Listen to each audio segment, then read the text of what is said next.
Hello and welcome to today's mini masterclass with me, James Roy. I'm producer at WestWords. Ordinarily, I would be interviewing our guest for the masterclass, and our guest today is Isobelle Carmody, fantasy writer. But I won't be interviewing Isobelle today because she provided this talk as part of a spoken word event that we run at WestWords. It's called Hemingway's Polydactyl Kitten Club and Speakeasy. It's on the first Monday of each month. It's held virtually at the moment. You can find details on the website if you'd like to join us.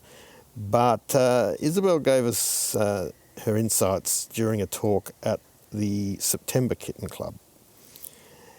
Now, Isobelle, as I say, is a highly respected, highly accomplished writer of fantasy predominantly. She's written such books as the Over Newton Chronicles, The Gathering, The Ashling.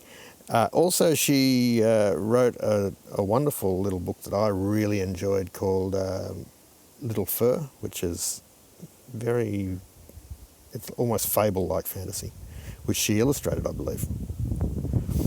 She's won the Aurealis Awards. She's probably won several Aurealis Awards. She's also won the Children's Book Council Book of the Year twice. She is currently living in Brisbane, where she's just completed her doctorate, her PhD, at the University of Queensland. And today she's going to be talking about how fantasy writers, or at least this fantasy writer, uses fantasy as a way not just to escape, which is often used as escapism is often used as a pejorative, but really as a way to process the things that occur in our real lives. So here's Isobelle Carmody. Okay, well, since you introduced me with the fantasy angle, I suppose I will begin by talking a little bit about the PhD, because why does a writer bother to undertake a PhD? I mean, I was doing well enough as a writer. I'm not doing any better. I won't do any better because of having done my PhD. My mum said, "So what now?" And it's like, what are you going to do when you grow up? And, I don't see anything much changing about my life. I had my reasons for doing it, and they were not to get tenure as a university professor, or really even to work in universities. To begin with, what I was looking for was some kind of gravitas as a human being, so that when I was on a panel with people who were not fantasy writers, I would be able to slug back in their language, and I would be able to say what I wanted to say about what I do in a language that they would understand, or that they would, heavy enough and grounded enough in their kind of language. So I wanted that. Because you write fantasy, and someone said if you write romance, it's further down the track. Children's literature, okay, literary children's fiction, that's fine, but you're still, you're not considered to be doing the real thing, which is writing literary adult novels. So I guess I wanted to defend what I was doing. And it's a genre I love, but I don't set out to write genre writing ever. I never have. I set out to write something, and it's always somehow been that it's as if the idea looks for a vessel. And for me, that vessel has been very often the fantasy and the fantastic. And, I wanted to look at why I did that. I wanted to think about, and I've done it with pieces of writing, I wanted to think about why, when I wrote Darkfall and Dark Song, I was looking at, if a world can be rescued, and it's a fantasy world, and it can be rescued by, releasing a unicorn, what about the real world? What's the use of that to the real world? It doesn't mean anything in the real world. It's symbolic, but what does it symbolize actually? What can save the real world? What can help the real world in the ways that those things help in fiction? So I wanted to look at in that. So when I wrote those novels, I was really looking at why have a dragon? Why have a unicorn? Why not just write about heroism in reality? There's plenty of it around. There must be a reason. Why do we go to those things? And so when I wrote Darkfall and Dark Song, I was making my own creative examination of those ideas. And looking back now, I can see I was doing it a number of times in a number of ways. When I wrote Greylands, when I was always looking at why am I doing this? So to do a PhD, that was one of the reasons. There were also sort of sound financial reasons for it too. I'd been living for 10 years in Prague. I wanted to come back to Australia. I wanted my daughter to have her last 3 years of school in English. I wanted her to feel that, you know, the groundedness you feel when you're speaking your own language, instead of always being slightly on the back foot. I wanted her to feel sort of really strong in her own language when she was finishing school. And I had no money. The bottom had fallen a bit out of literature. And I thought at first it was just, I got a terrible royalty. I thought it was a glitch. And then there was another glitch another 6 months later. And I thought, oh my God, I guess this could be real. Maybe it really has changed. And maybe I can't make a living out of writing, which I'd done for most of, I was the breadwinner of my family. And for most of my life, I had no money problems. So I realized things had changed but I still wanted to go home.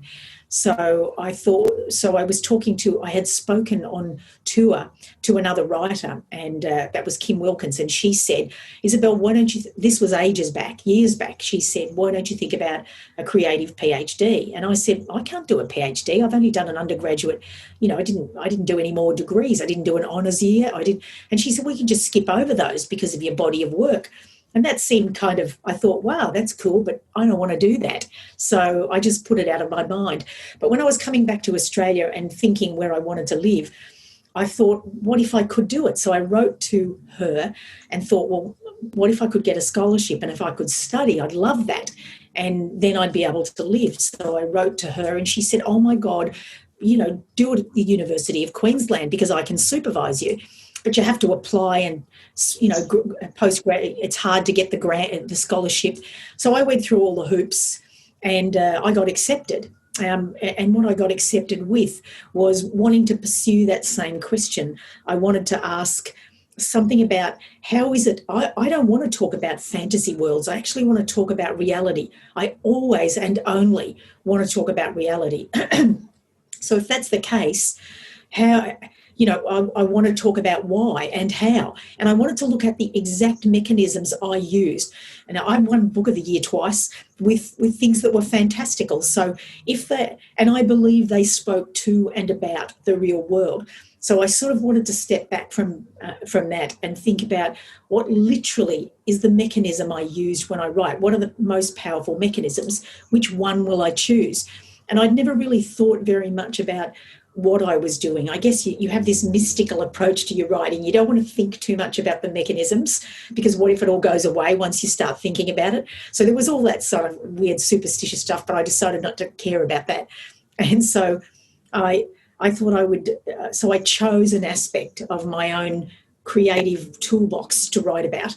And what that technique was when I looked at my writing, I thought, what do I do when I want to write most profoundly about reality, when I want to answer the deepest questions in every book? What is it what's my go-to? Why do I always end up writing almost always something fantastical? And I picked this technique I use, and I had to figure out what it was first. And it's something to do with, it's an oscillation between realism and the fantastic. So realism is really important when you write fantasy. You use realism. And when you say a book is a fantasy novel, you're talking about that as a genre. I wanted to use it as a writer uses these terms, and that is as a tool. And so for me, I don't use fantasy as a receptacle into which to fit myself. I use it as a tool, and I don't just use one. If you look at literature, you can see that people often use both realism and the fantastic when they write. I mean, look at Cloud Street. He's writing realism. But you look at Cloud Street, there's an aspect of Cloud Street where one of the characters, I mean, I'm sure you've all read it, and I'm just going to be a spoiler if you haven't. His character is split apart when they drown into a person that's real and still living with some kind of diminished mental state. But the other part of them, the bit of them that's gone, that was lost, is still floating in the story. I mean, that's fantasy. That's pure fantastic.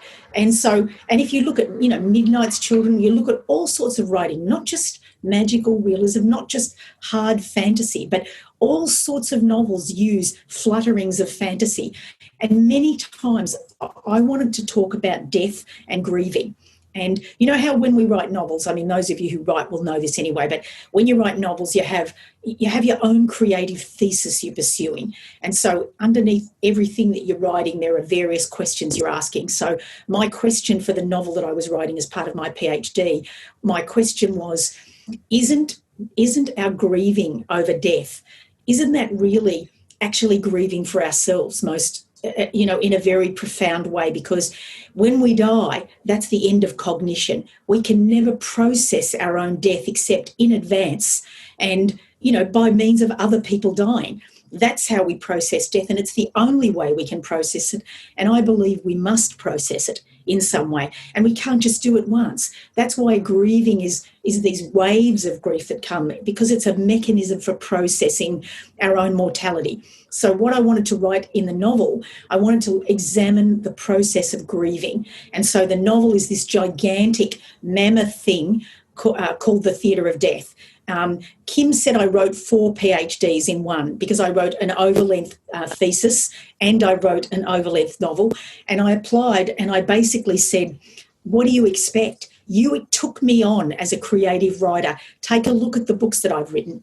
And that's what I do sometimes. And I don't know how long a thing will be, because I have to be allowed to pursue that question to its end. A good editor will be able to hack it to pieces afterwards, maybe. But right now, this is what I'm doing. So that was what I wanted to look at then, how I as a writer would then deal with that question creatively. So my idea was to write a novel where I had dozens of characters, every part. I did everything I ever wanted to do that a publisher would be horrified by. I wrote it through the eyes of dozens of characters. I put myself in it as myself, as an ethnographer, wandering around interviewing my own characters in the middle of a very dramatic story in which it's partly murder mystery, partly saga. There's a woman who's comatose the whole time, who's dreaming. It's like about a dozen stories all wound together. It's mad. Many times when I was writing it, I just thought, this is crazy. How will I ever get to the end? Well, I knew what the end was. I knew everything about the novel. I just didn't know. It was just so huge to get there through all these different, and having myself, I had such fun wandering around in my own novel. At some point, I just got sick of the story and I wandered off and started talking to someone, and the story's gone in one direction and I've gone in the other. I just really, really loved every bit of it. And at the same time, I was writing about this, making this exploration, looking at my characters, judging them, and I was there for them to interact with too. So every now and again they would judge me, or they would, especially the kids, would have conversations with me that was slightly eerie. So I had this notion that, maybe kids could see through me more realistic, because kids see through a lot. So I decided that was how I was going to work it. And outside of this, my research consisted of trying to watch myself do this. So I had notebooks, and all the time that I was writing, all the time that I was researching, because I researched, the family set up a funeral parlour, and so I had to research all the ways, what do you do with the body? What are all the possible things you can do with the body? Is it legal? What's the legality of it? How would they do it? And I went to dozens of parties, and I was the person sitting in the corner saying to someone, so how did your Aunt Maud die? All I was interested in was hearing people's stories about death, and everybody has them. Weird wills people left, weird requirements, weird companies set up to do weird things. Like there's someone sent me, and I keep getting information, because even though I've finished my PhD, information flows towards you that you've set up. And I think for years from now, weird death stuff is going to be coming to me. And one of the things was that came to me was recently, there's a guy you can pay after you die, and he just pops up at your graveside when everybody's mourning and reveals things about you that you wanted revealed. So, and there are many things like how people can be buried. So I did a lot of research, and while I was researching, I was constantly trying to be an ethnographer and observe myself. And I had ethnographic notes. So I had moments in which I made notes. I always made note whenever I sat down to write. Before I wrote, I would write for 5 minutes talking about what I was, what was in my mind, what I had just been doing, what I had for breakfast, who had told me what I'd noticed in the sky. And then afterwards I'd write about, what I did that day. Did I go where I thought I was going to go? Did I go off did someone call? Did I get angry? Did I get stuck? And I kept those notes and dated them. And when I was researching, I had post-it notes. And as I was researching, any time any thought about the book came into my mind, especially about fantasy and realism, anything that came into my mind, I would just stop, write it down in the shortest form possible and stick it on the page of the book that I was writing. And at the end of that day, I would put all those pieces of post-it notes in an envelope and date them. So I did a lot. And then later on, I called that data. I also wrote weekly, where that's what you do as an ethnographer. You take all of your notes that you're examining whatever you're examining. You try to process them to the next level. You try to notice things. You notice that on this, one of the things I noticed was, and these were such interesting things. I noticed that if I'd had a conversation about writing with another writer, I tended to be much more able to process, to say clearly what I wanted to say. It was as if I'd got into that mind state. And I noticed, and I also had this weird thing where I had to write about writing when not writing. Because as writers, the time in which you sit down to actually write is only a very small portion of the process of creation. You're thinking about it when you're having an argument with your wife, you're laying in bed at night and you can't sleep, you go to the loo, you go walking down the street, you're waiting in a supermarket queue. Things come to you that are connected to your writing. So I had post-it notes with me all the time, and they're everywhere. I keep finding them in weird places that I forgot, stuck to the back of my arm because I've got them inside a coat or something. My whole life is full of these weird post-it notes, only some of which I was able to cull. But in trying to just, every time I noticed stuff, to write it down. And what I found was that some of the most fruitful thinking about writing happened when I was doing the dishes, or, I noticed that then I would have a notepad beside and I'd be stirring the pot and I'd think about something and I'd stir a bit more. So those really kind of mindless, not that cooking is mindless, but those moments of just doing that kneading of dough or whatever it was that you're doing, those were the moments. I tried doing it with audio, but it was incredibly lengthy and I was very blabby, as you know, as you can tell. And I just didn't want to transcribe my notes. So I thought, nah, that's a bad idea, because that's going to be weeks and years of blabbing that I'm going to have to listen to. So the post-it notes worked really well. But I have to say, I tend, until this PhD, I almost wrote nothing down. And there's a reason for doing that. Like every writer I know keeps a notebook. So one of the chapters in my PhD is studying the process of notebooking.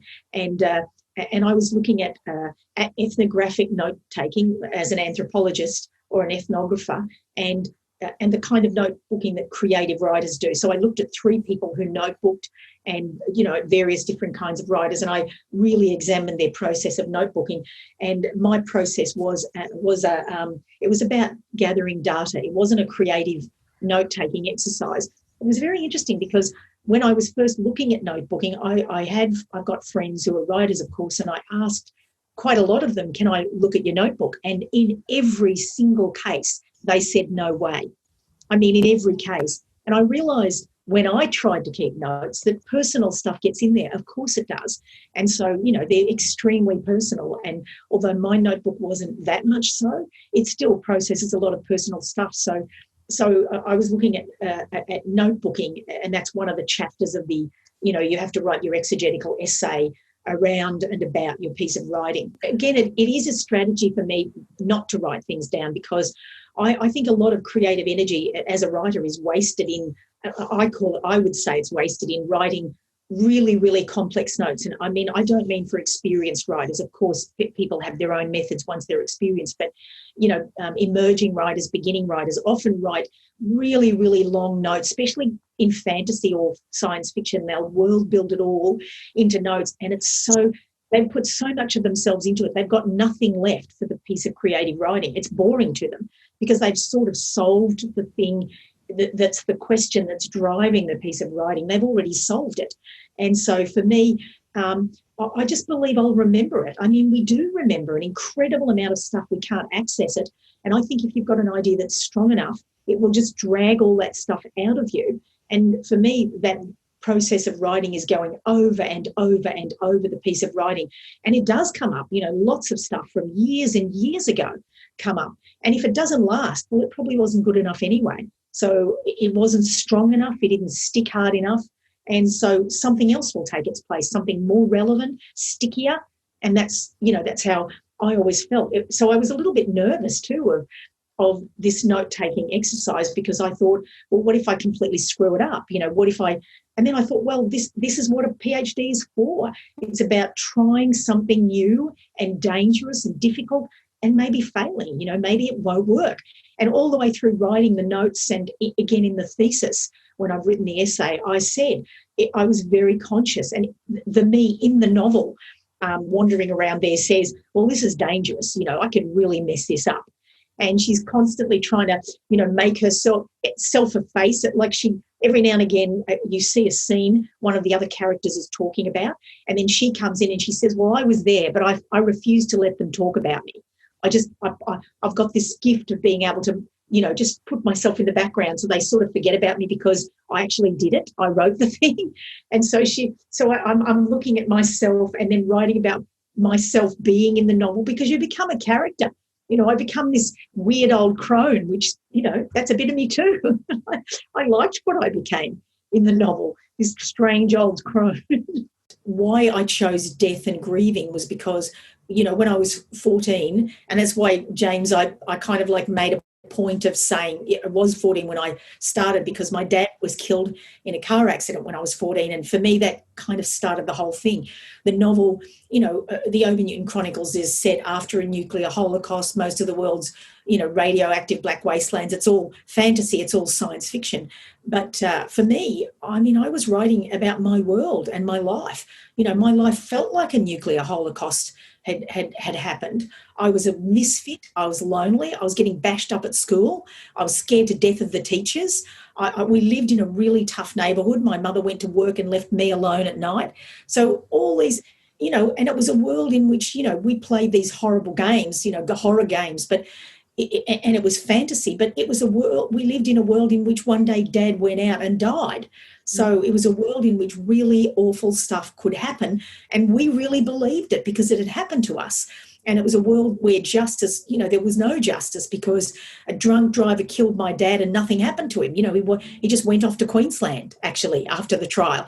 My mum told me after the inquest, he said, thank God now I can go to Queensland.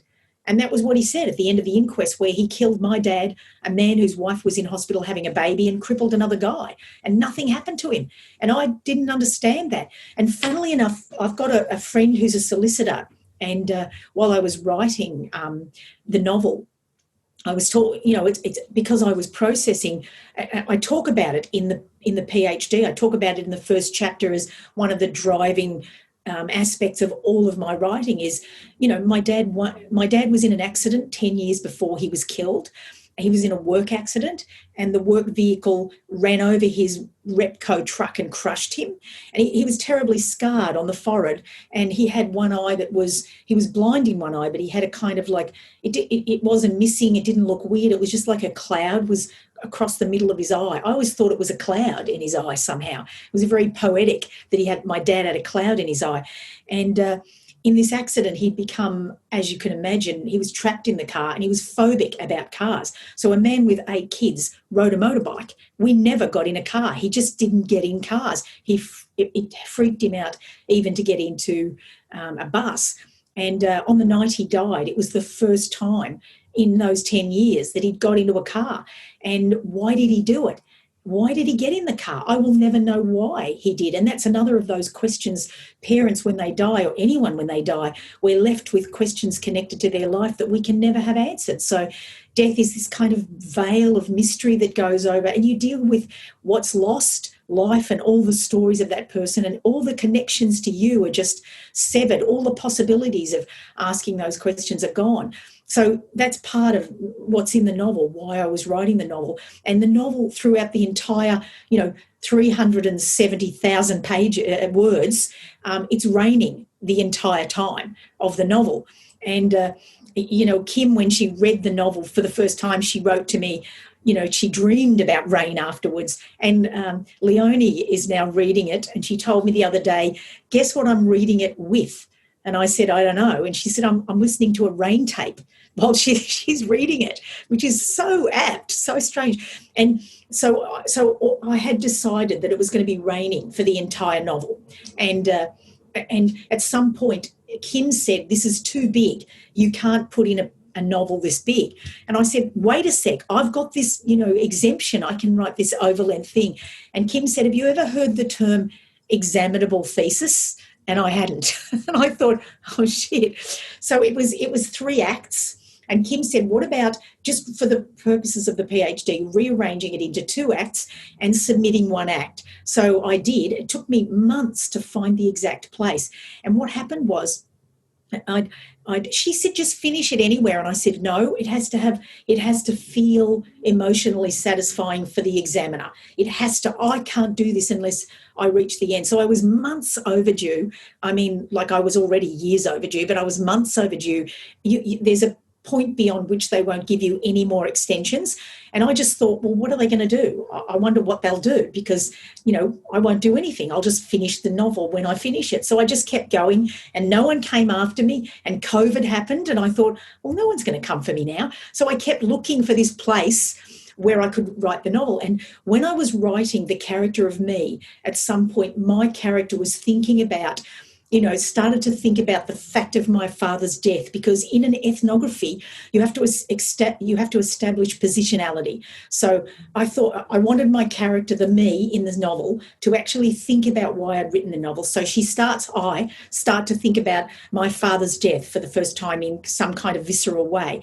And at some point, I start to talk about the fact that, why did my father get into why on that night? It was and I know kind of why. I know that it was a stormy night. He didn't take his bike that day. And then I suddenly thought, oh my God, it was raining. It was raining. That's why he didn't ride his motorbike. That's why he was going to catch a bus. That's why he got into the car when the offer of a lift came. And that's why he died. And I typed, without thinking off the end of my fingers, I typed, maybe all these years, all these books, all I've been trying to do is stop the rain from falling. You've talked about dealing with grief and so forth in your earlier books, but they were fantasy books. Do you think there was some kind of arm's length, subconsciously, were you trying to keep an arm's length from reality and dealing with those things through a fantasy lens, or was there something else? It's this notion of escape, which is, it's seen as, it's treated in a derogatory way, the idea of escape, or it's treated as kids should be allowed to escape. But in fact, we all do it all the time. We escape into fantasy. We who have somebody die in our adult lives fantasize that they will come back again. We spend our lives, if we're going to meet somebody or we want to meet somebody, we fantasize about it. So we will call it visualization, but it's still fantasy. So we use this all the time as a coping mechanism, as a way of stepping back from reality to think.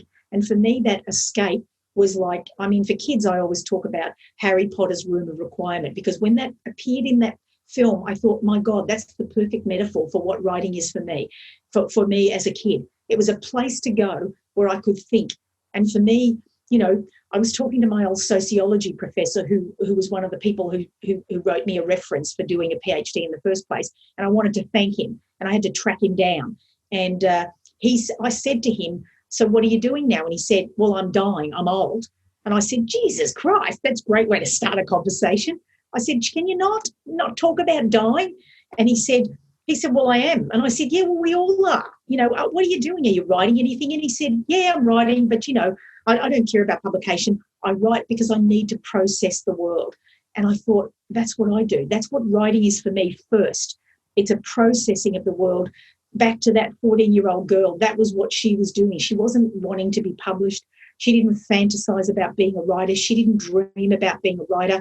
She'd never met one in her life. She couldn't imagine she lived in the same universe as Tolkien and C.S. Lewis. They were shining beings on another planet. The idea that I could actually write to one of those shining beings, be one from that kind of background, no, it never occurred to me at all. For me, that escaping was just simply getting away from this ferocious life that I was living as a kid, to be able to think about reality and the world, in a bigger way, and what my place in it was, to think about philosophical ideas. So, yeah, I think fantasy can do that, and it very often does do that. It's considered to be escapism, but what really are people escaping into? Aren't people who read escaping sometimes into a world where the ideals that we look around desperately to see around us, we see them there. They exist somewhere fictionally for 2 minutes. Therefore, they, I sometimes think if you read a book about courage and it stirs up all sorts of thoughts in your mind, maybe for that minute you could be brave. Maybe it does exist while we can imagine it. And so, yeah, for me, that escaping, I don't know, escaping from just the cold face of life to something that means, where I can think, to be able to think.